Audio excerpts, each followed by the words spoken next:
Hi guys, welcome back to my another video. If you are new here, hi and namaste, and thank you so much for clicking on this video. So this is day 2 in Tasmania. बिहानखेरि एकदम पानी परिरहेको थियो, चिसो भइरहेको थियो. यसरी चाहिँ हाम्रो दिनको सुरुवात भएको थियो. यो ततो ततो चिया खाएर र मेरो प्यारो बहिनीले चाहिँ यो सबै बनाइदिनु भएको. मिठो खाजा खाएर चाहिँ हामीहरू लाग्यौँ बहिनीको युनिभर्सिटीतिर र यो चाहिँ हो बहिनीले आफ्नो रिसर्च गर्ने प्लान्सहरू राख्ने ठाउँ जुन चाहिँ ग्लास हाउस भन्दो रहेछ. सो आज चाहिँ त्यस्तो केही थिएन बिकज पानी परिरहेको थियो है. रिसर्च गर्ने प्लान्सहरूमा यहाँ पानी हाल्दैछु. यो लाइनमा पर्दैन भने नि त पर्छ भनेको यहाँले रमाइलो भइरहेछ. तिमीले पानी हाल्ने काम पाउँछ जस्तो म त गरिदिन्थेँ यस्तो काम पाएँ नि. के गर्ने त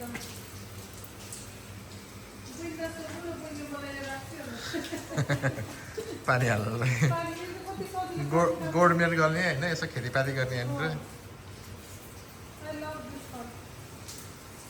नेपालमा त एक थोक गरेन के अब यहाँ चाहिँ मन लाग्यो तिमीलाई. चिसो भएको बेलामा कफी त पिउनु परिहाल्यो. सो त्यही भनेर हामीहरू यहाँनिर कफी खानुको लागि आएको है. Look at this cafe man, so good, I love it. यहाँ त्यस्तो रहेछ नि त है. सुबिन दामी आइडिया है. कफी अर्डर गर अनि एकछिन घुम, त्यहाँदेखि आफ्नो कफी ल्याऊ अनि जाऊ खालके के.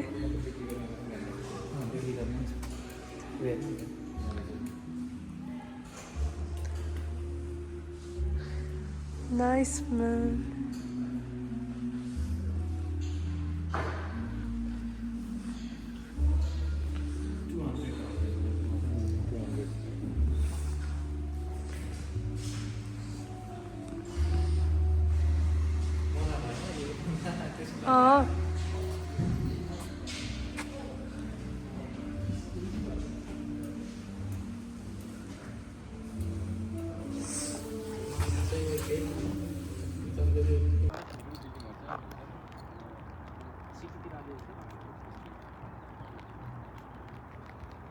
पानी पर्दा नि हामी यसरी घुमिरहेछौँ. यो हो नि त घुम्ने मान्छेलाई केले पनि रोक्दैन के. लिटरली केले पनि रोक्दैन, पानीले पनि रोक्दैन. यस्तो पानी परिरहेछ है. तपाईँ हामी घुमिरहेछौँ यसरी. उता पछाडि समुद्र छ.